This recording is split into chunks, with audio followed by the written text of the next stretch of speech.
I love the Lord because He hears my voice and my supplication, because He has inclined His ear to me. Therefore, I will call on Him as long as I live. The gods and sorrows of death encompassed me, and the terrors of Sheol came upon me. I found distress and sorrow. Then I called on the name of the Lord. O Lord, please save my life. Gracious is the Lord and righteous. Yes, our God is compassionate. The Lord protects the simple. I was brought low and He saved me. Return to your rest, O my soul, for the Lord has dealt bountifully with you. For you have rescued my life from death, my eyes from tears, and my feet from stumbling and falling. I will walk before the Lord in the land of the living. मैं प्रेम रखता हूँ इसलिए कि यहोवा ने मेरे गिड़गिड़ाने को सुना है। उसने जो मेरी ओर कान लगाया है, इसलिए मैं जीवन भर उसको पुकारा करूँगा। मृत्यु की रस्सियाँ मेरे चारों ओर थी, मैं अधोलोक की सकेती में पड़ा था। मुझे संकट और शोक भोगना पड़ा। तब मैंने यहोवा से प्रार्थना की, हे यहोवा, विनती सुनकर मेरे प्राण को बचा ले। यहोवा अनुग्रहकारी और धर्मी है, और वह हमारा परमेश्वर दया करने वाला है। यहोवा भोलों की रक्षा करता है। जब मैं बलहीन हो गया था, उसने मेरा उद्धार किया। हे मेरे प्राण, तू अपने विश्राम स्थान में लौट आ, क्योंकि यहोवा ने तेरा उपकार किया है। तूने तो मेरे प्राण को मृत्यु से, मेरी आंखों का आंसू बहाने से और मेरे पांव को ठोकर खाने से बचाया है।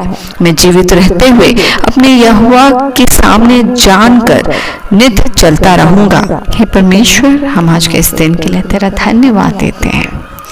ये वचन परमेश्वर जो हमें आज नई रीति से अपने आत्मिक जीवन में आगे बढ़ने के लिए सहायक होता है, हम इस वचन के लिए तुझे धन्यवाद देते हैं और प्रार्थना करते हैं कि इस वचन का रेमा हमें वैसे ही मिले जैसा हमारे जीवन में वो हमें आगे बढ़ने में सहायता करे।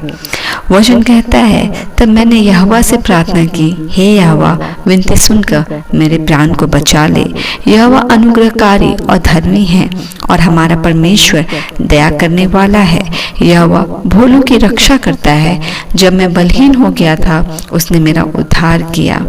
हे मेरे प्राण, तू अपने विश्राम स्थान में लौट आ, क्योंकि यहोवा ने तेरा उपकार किया है। तूने तो मेरे प्राण को मृत्यु से, मेरी आंखों को आंसू बहाने से और मेरे पाँव को ठोकर खाने से बचाया है। परमेश्वर, बहुत धन्यवाद, क्योंकि सचमुच तू हमें हर दिन अपने साथ लिए चलता है। बहुत बार परमेश्वर हमारे आत्मिक जीवन में हमें बहुत सारी चीज़ों को और खूबसूरत रीति से सीखने की आवश्यकता है, और उसके साथ हम आज की इस वचन के लिए तेरा धन्यवाद देते हैं। जब तो इस वचन में हमें परमेश्वर उसके बारे में बतलाता है, जब तेरा दास इन सारी बातों को लिखता है कि कैसे यहोवा प्रेम रखता आया है और वह क्यों रखता आया है। परमेश्वर तो हमसे प्रेम करता है, वरन ये परमेश्वर का डरवैया भी अगर आज दाऊद भजन संहिता को लिखता है तो क्यों बोलता है कि मैं प्रेम रखता हूँ? इसलिए कि यहोवा ने मेरे गिड़गिड़ाने को सुना है। वो परिस्थिति, वो कंडीशन, वो सिचुएशन जब आपको कोई और आपकी परिस्थिति से नहीं उठा सकता है, वो सिर्फ परमेश्वर है। एंड द रिलेशनशिप, जब एक विश्वासी अपने जीवन में इस बात को चख ले और जान जाए कि उसकी परिस्थिति से निकालने का अधिकार और हियाव और सामर्थ सिर्फ परमेश्वर के पास है, वो 50 आदमियों के पास नहीं जाके सर्वप्रथम अपने परमेश्वर के पास बैठता है और अपने सारी बातों को परमेश्वर के सामने उंडेल देता है, और उसे पता है कि परमेश्वर जो उसके साथ गंभीर है, जो हर दिन उसके साथ हो चला है, वो उसे उस परिस्थिति से निकालेगा। हमारा व्यक्तिगत संबंध, हमारा परमेश्वर के साथ हर दिन पर्सनल रिलेशनशिप और विश्वास हमें और ज़्यादा दृढ़ करता है कि हम अपने लाइफ के हर सिचुएशन में प्रायोरिटाइज किसको करें? अपने परमेश्वर को। हम हर दिन प्रायोरिटाइज करें अपने प्रार्थना को, प्रायोरिटाइज करें परमेश्वर के साथ संबंध को, प्रायोरिटाइज करें, प्राथमिक करें प्रार्थना के समय को, क्योंकि हमें पता है कि परिस्थिति कितनी भी खराब हो, क्षमता और सहायता सिर्फ परमेश्वर से हमें आती है। और इसलिए आज के ये वचन हमें और ज़्यादा आशीषित करता है। हम परमेश्वर धन्यवाद देते हैं। हर परिस्थिति से निकालने का सामर्थ्य भले कई मनुष्य के पास से आ जाए। मृत्यु एक ऐसा फेज है जिससे निकालने का सामर्थ्य सिर्फ परमेश्वर के पास है। आत्मिक मृत्यु भी वैसा ही है। इसलिए हम प्रार्थना करें कि हमारा आत्मिक जीवन हमेशा अवेकन रहे, सतर्क रहे, ताकि हम हर दिन परमेश्वर के साथ गंभीरता पूर्वक चले, उसकी योजना को जाने, हमारे जीवन से परमेश्वर की योजना पूरी हो और परमेश्वर को इससे बहुतायत से महिमा मिले। प्रार्थना करते हैं, हे मेरे जीवितानुग्रहकारी परमेश्वर, हम धन्यवाद देते हैं क्योंकि हमारे आंसू को पोंछने वाला हमारा परमेश्वर तू है। हमारे कमज़ोर बाजुओं पर या हमारी कमज़ोरी पर अपने सामर्थ्य को दृढ़ता से देने वाला हमारा परमेश्वर तू है।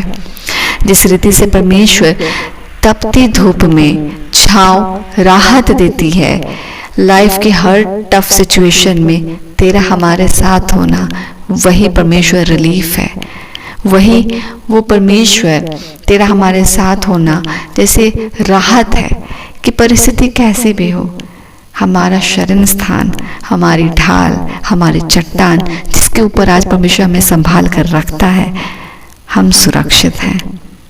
तो परमेश्वर हमारे जीव में जीव को लाता है, तो हमारे मनों को, अशांत मन को शांत करता है। तृप्ति हमें तुझसे ही तो आती है पिता, और प्रेम करना भी हमने तुझसे सीखा है। प्रेम का मतलब हमने तुझसे जाना है और सही रीति से पितृत्व का मतलब, एक पिता का मतलब हमने तुझसे ही देखा है। The true and the first meaning of being a father is you, Lord. The first meaning of being sacrificed is you, my God. The first meaning जो हमने सीखा है अपने लाइफ में, सही मायने में प्रेम का वो परिभाषा आप है, सैक्रिफाइस का परिभाषा आप है, जीवन का परिभाषा परमेश्वर आप है। एंड धन्यवाद कि हमने एक पिता का मतलब अपने परमेश्वर से जाना है। उसे जानकर पिता हम सभी बातों के लिए तुझे धन्यवाद देते हैं और मांगते हैं कि इस जीवन को जब तूने बहुमूल्य बनाया है, क्योंकि इसके लिए यीशु मसीह का पवित्र लहू को बहाया गया है, तो ये पवित्र और ये बहुमूल्य जीवन परमेश्वर संसारिक अवस्था के पीछे ना भागकर आपकी ओर अभिमुख हो और हर दिन आपको अपने समक्ष जानकर जीवन का हर दिन गुजरे, ताकि वो ग्रहण योग्य हो, तेरा भय हमारे जीवन में बना रहे और हम परिपक्व ठहरे और हमारे जीवन की कमाइयों से आपको महिमा मिले। रात्रि के बेला में सुरक्षा देने के लिए हम तुझे धन्यवाद देते हैं और आज के दिन को सौंपते हैं। हर एक के लिए आशीषित हो, प्रकाशित हो और हमारे जीवन की गवाहियों से आपको महिमा मिले।